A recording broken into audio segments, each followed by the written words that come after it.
Hello, everyone. This is Kevin, your entrepreneur, and Uber is at it again. According to an article on GeekWire, Uber is suing the city of Seattle to block landmark driver union ordinance. Seriously, this is what they do when they can't get their way. They either leave in a hissy fit or they sue. It's really rare to see them sue their own drivers, kind of. But let's look at what some of this article says. Uber is suing the city of Seattle, aiming to block key provisions of the city's landmark law, set to go into effect today, which I guess was yesterday technically because it's Saturday, so now it's so anyway. That lets drivers for ride-hailing companies decide if they want to bargain collectively. Uber's subsidiary Razor filed a petition in King County Superior Court Tuesday to block recently published rules from Seattle's Department of Finance and Administrative Services that cover issues like which drivers get a say in whether they want to unionize, working conditions subject to bargaining, and how an organization gets certified to represent drivers exclusively. In court documents, Uber called the city's process flawed and asked the courts to suspend the new rules. Uber wants the city to go back and tweak the rules so that they better reflect driver conditions in the ride-hailing industry. In quotations, the city failed to provide comprehensive rules and disregard the facts and circumstances of drivers in the industry, according to Uber's positions. Moreover, the city's rules are inconsistent with fundamental labor law practice. Okay, you know what? I've got to stop. I have so got to stop. I'll post a link to the article below so you can read the whole thing, but I cannot continue to read this stupidity. This utter stupidity. Okay, here's the thing. For the record, do not like unions. I do not like unions. Also, for the record, definitely prefer to stay independent contractors. Have no interest in being employed. But here's the thing.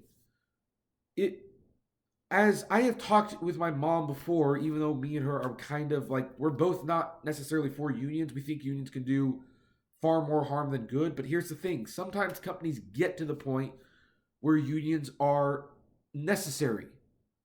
And if the unions aren't necessary, there is no talk of a union. It's that simple. Uber, you just have to do two simple damn little things. And all this talk about unionizing, it goes away. It completely goes away. One, you raise the rates. Raise it by 75 cents. I think you should do $1, but what the heck? Let's be conservative. 75 cents. Two, add a tip option. That's all you need to do. Talks about unions, they go away. They go away. Why do you think people are suing you and not Lyft? Heck, Lyft has just dropped their prices today, or they're going to in a couple days. And guess what? People would still rather drive for Lyft than you because they're still getting tips. There is no reason to fight like this. The drivers have concerns. Listen to the concerns. You don't have to be paying us out of pocket. The guaranteed surges, hey, I appreciate it, but you know what? Your customers who would be perfectly willing to pay those surges, they could be covering those costs if you just raise the rates. That's all you need to do. Raise the rates, add a tip option. Talks of unionizing go away. Anyway, Lyft had a comment on this, believe it or not. Their comment is, we continue to believe that every driver who would be covered by a union agreement should have the right to vote on it. The city's rules, which would disenfranchise a large percent of drivers, are fundamentally unfair and undemocratic.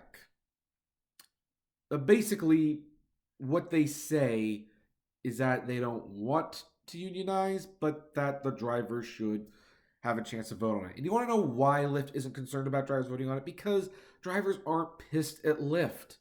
Lyft, for the most part, does listen to us, and it does heed our concerns. Even with the price rates, guess what? You can still make a lot more money on Lyft because of their hourly guarantees, their driver bonus, so much more than Uber. So, yeah, raise the rates, add a tip option, guarantee you most, if not all, this talk will go away. Uber, it's not that hard. Think. I thought I had a lot more to say about this, but really, that's all I have to say. Link to the articles below. Comment, link, favorite, share, subscribe, and as always, flame responsibly. Have a good one.